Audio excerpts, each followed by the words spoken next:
brothers and sisters of the Order, and welcome back to Horror October.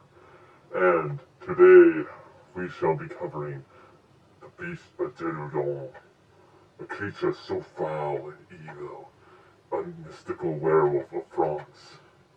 This creature has been known to devour any in sight.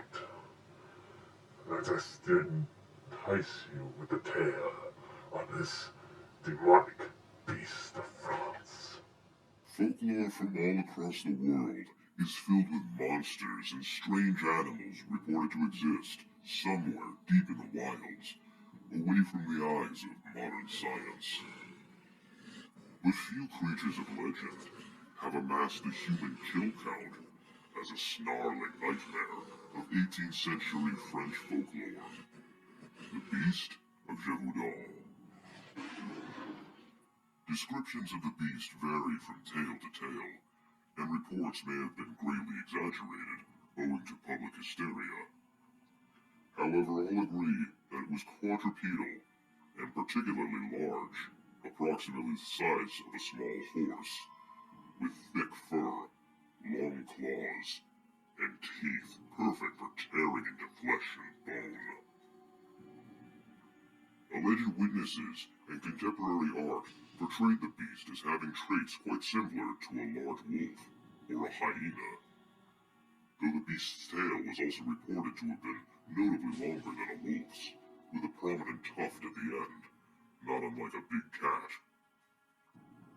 The beast's fur was described as tawny or russet in color, but its back was streaked with black, and a heart-shaped pattern was noted on its underbelly. With a relative shortage of predatory animals of great size in the area, the sight of the Beast of Gévaudan had to have been chilling to the bone.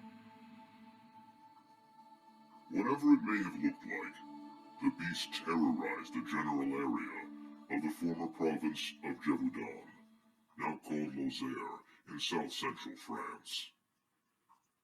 From 1764 to 1767, the creature killed nearly 100 people, with a particular interest in women and children. The Beast of Gévaudan committed its first recorded attack in the early summer of 1764. A young woman named Margeride Mountains was tending cattle in the Marcois forest of eastern Gévaudan when she saw a wolf-like beast bounding toward her. The bulls in the herd charged the beast, keeping it at bay, eventually driving it off after a second attack. Shortly thereafter, the first confirmed kill of the beast was recorded. 14-year-old Jean Boulet was killed near Dordogne. As 1764 progressed, more and more attacks were reported across the region. Terror gripped the populace, with tales of the beast repeatedly preying on unwary people as they tended their livestock, chomping deep into their head and neck.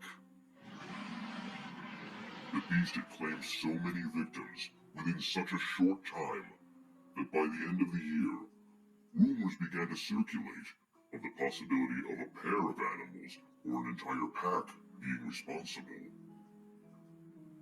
The attacks would continue into the following year, and on January 12, 1765, 10-year-old Jacques Portefeuille and 7 of his friends were attacked by the beast, though they managed to drive it off after a lengthy skirmish. Portefeuille's encounter with the beast prompted a royal intervention. First, Captain Dumel of the Clermont Prince Dragoons and his troops were sent to Gévaudan by King Louis XV.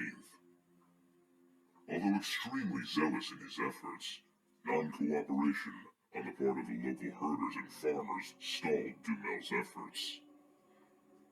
On several occasions, he almost shot the beast, but was hampered by the incompetence of his guards. When Dumel failed, Louis XV sent professional wolf hunters, Jean-Charles, Marc-Antoine, Voumel d'Anneval, and his son, Jean-François.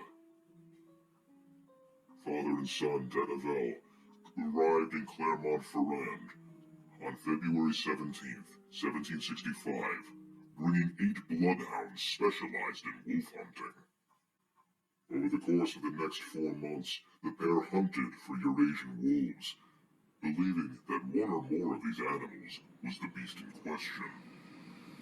However, when the attacks continued despite their efforts, the Denevelles were replaced in June of 1765 by Francois Antoine, the king's primary lieutenant of the hunt.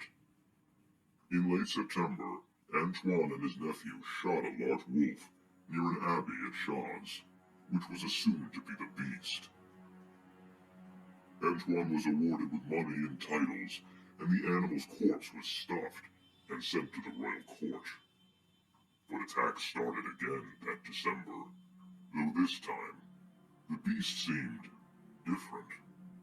Where before the creature had been afraid of cattle and strong arms, this time it showed no fear and attacked bull, cow, and calf alike, and those who were herding them. The royal court chose to ignore these new attacks, insisting that Antoine had killed the creature. But when a sudden outbreak of attacks in early June 1767 came about, a local nobleman, the Marquis d'Auchy, organized a hunt.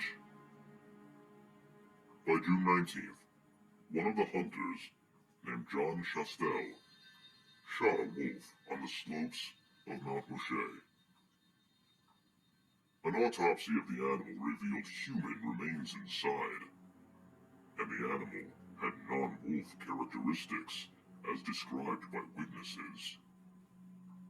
The attacks had ended, but while it was assumed that the animal Chastel bagged was the Beast of Gévaudan, doubts remained that it was indeed a wolf, or if it was something else entirely. Historians, scientists, and conspiracy theorists have all proposed theories about what the Beast of Gévaudan truly was. Among the theories considered most credible is that wolves perpetuated the attacks, as Gévaudan was teeming with wolves at the time and had attacked humans before, with some statistics showing that wolves, namely rabid wolves, had attacked humans nearly 9,000 times in France between the 17th and 19th centuries. There are some potential flaws to the wolf theory, however, including the frequency of the beast's kills, suggesting it was not a single rabid wolf. Some depictions of the beast, as well as the animal slain by Chastel, suggest that it resembled a striped hyena. It is possible that a striped hyena may have escaped captivity, perhaps a private person's holding. And since it was not native to Europe, it would have appeared unusual. But unlike wolves, or even its cousin, the spotted hyena, striped hyenas are not known to attack humans. Some believe that it may have been an immature male lion, that, like the hyena, could have escaped from captivity. The beast was reportedly an ambush hunter that seized prey by the neck and could possibly decapitate a victim. A lion could exhibit these predatory behaviors and have been known to prey upon humans as food sources.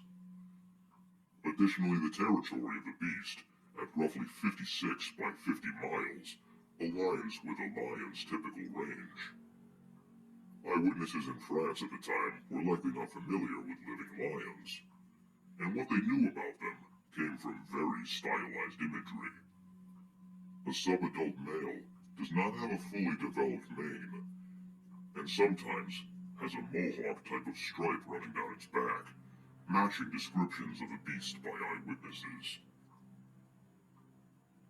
Others still theorize that the beast was an extinct prehistoric predator, such as a bear dog, a dire wolf, or hyenodon. But the idea that such a large animal would evade detection for thousands to millions of years could be seen as too implausible. Others, however, have suggested that a human serial killer may be responsible for the attacks, as many of the beast's victims were reported to be decapitated, something few animals native to France would be capable of.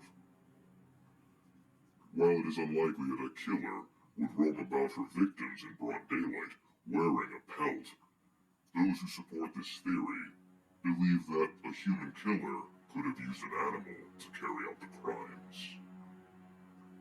The Beast of Gévaudan is as mysterious as it is horrifying. An enigmatic creature that many believe to be a wolf, yet not a wolf, prowling the countryside and attacking the unwary in broad daylight could send shivers down the spine of any. Unlike many other monsters of myth and folklore, this beast had a string of real-life casualties attributed to it. So great was the panic that surrounded it, a royal intervention was required.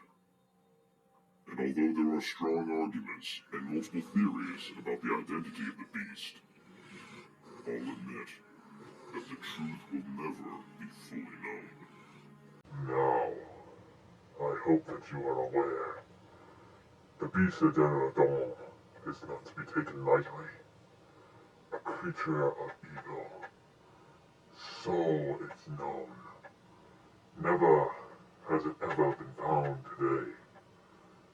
If it is a werewolf, you might believe. Others say hyenas, lions. Others say a madman who devoured young children, mainly that of women. Which will it be, I wonder? Will it come for you in the dead of night? I wonder still. Thank you for watching. Like and subscribe.